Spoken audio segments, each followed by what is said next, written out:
Sara Ege, born in 1979. There is little known about her childhood, apart from graduating from university with a high degree in maths. She was well educated. As a practicing Muslim, she also took part in competitions showing a knowledge of Islam. She had recited from the Quran. She would learn and know every passage in the Quran, speaking it out aloud, repeating it over and over. Living in India, her parents had arranged her to marry. She expected to marry a well-educated and successful husband, but in her words, found him to be a postman and a part-time taxi driver. Yusuf Ege.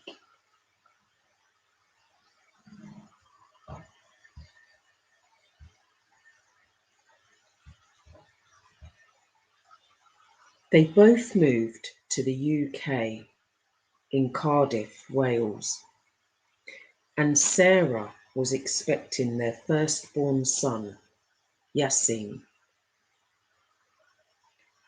When Yasin started to learn to talk, Sarah would try to get him to repeat passages that she had memorized from the Quran. Being a respectful Muslim family in their community, they both wanted Yasin to become a Hafiz, to increase their family's standing in the community. They even enrolled Yasin in advanced classes in their local mosque, hoping he would memorize the Quran.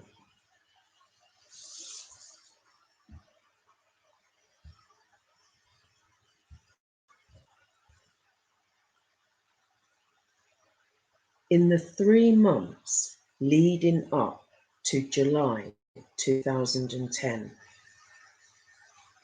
Sarah, then 33, and little Yasin, 7 years old,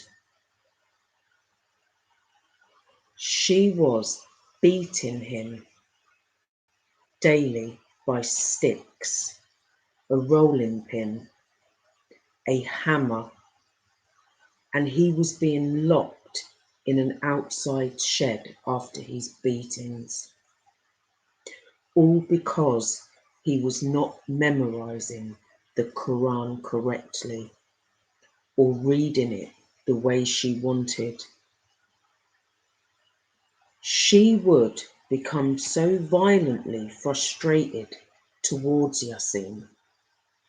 He was starting to struggle to hold items like a drink, his cutlery. One day at school, a teacher assistant, who later told the jury in court how she worked at Yasin's school and knew him to be such a bright young boy who liked to draw, making things, and was very good at writing.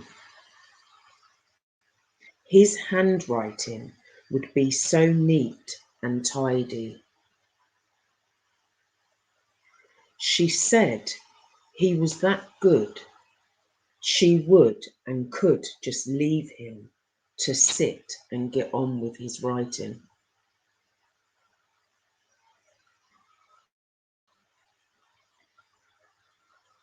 On one particular session, Yasin gave her his written paperwork. She noticed it was really untidy, and she asked him to repeat the work and watched him write. She noticed he was using his left hand as he was right-handed. And when she queried it, he said his hands was hurting him from where his mother had hit him with a ruler. She checked his hands. It was so tender and sore and swollen, he couldn't even lift the pencil to write. She reported it to the teacher straight away, who spoke to the head of the school, who called his mother Sara in to go and speak with them, and she collected Yasin from school and took him home.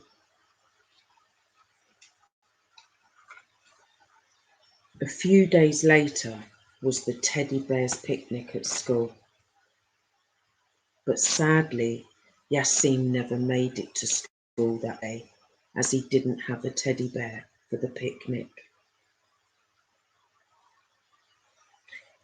Yasin was at home with his mum, Sara. She was angry, shouting at him, beating little Yasin, all because he couldn't focus on memorising the Quran correctly. His little body was so bruised and swollen, he collapsed on the floor, soiling himself.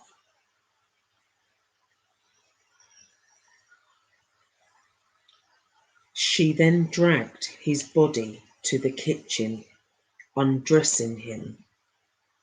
She then forced some milk into him whilst he laid on the floor naked. He was still trying to speak extracts from the Quran. She then dragged him to his bedroom and told him to dress himself. He just couldn't physically dress himself, so she dressed him, leaving him on the bedroom floor. 10 minutes later, she returned, where she watched him shivering, shaking on the floor. Fluid was coming from his nose, and she watched him gasp to take his last final breath.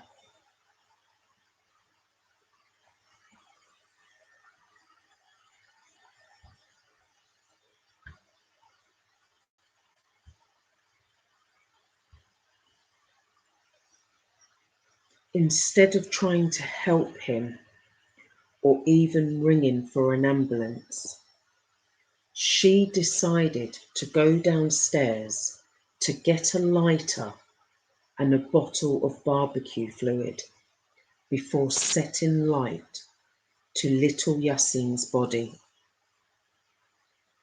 She then decided to call 999 for emergency services, saying her home was on fire.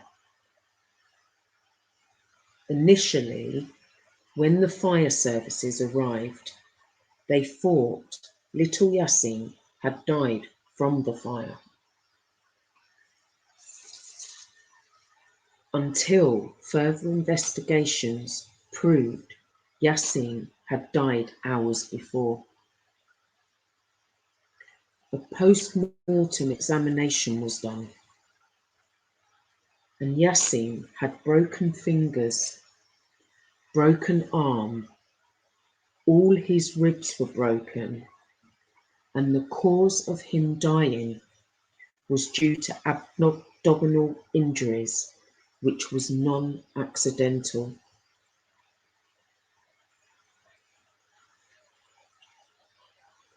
Sara and Yusuf were both arrested, and on arrest, Sara told the police that her husband Yusuf was a violent person who had beaten her and their son, and it was him who was responsible for Yasin's death, and his brother was responsible for the fire, pouring liquid over Yasin and setting light to his body.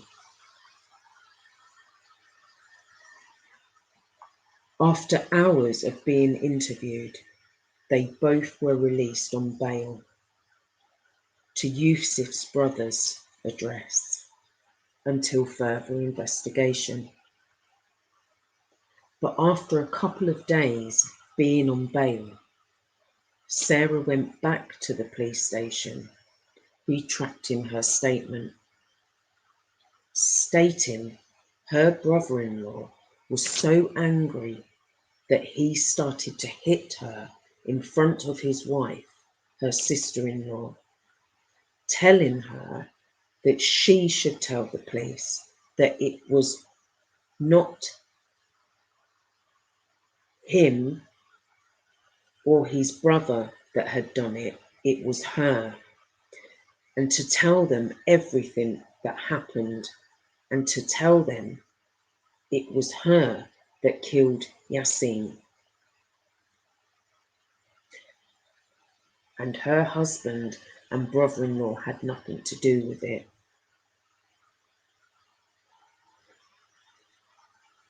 Also, the police found Sara's clothing to have had barbecue fluid all over it on searching the property.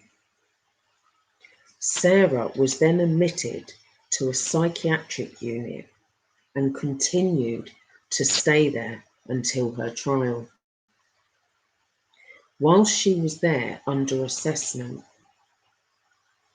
she said that she had been hearing an evil spirit named Jinn, which is actually mentioned in the Quran. This evil spirit was living in their house in Cardiff, and voices in her head were saying the same thing over and over, that her life was not worth living and she will be dead soon. On January the 7th, 2013, Sara Ege's trial at court. The jury heard how Yasin was violently abused for months before he was killed at the hands of his mother. She even tried to push the blame on Yasin's innocent father and uncle. After a 5-week trial, Sara Ege was found guilty. She was jailed for life, serving a minimum of 17 years.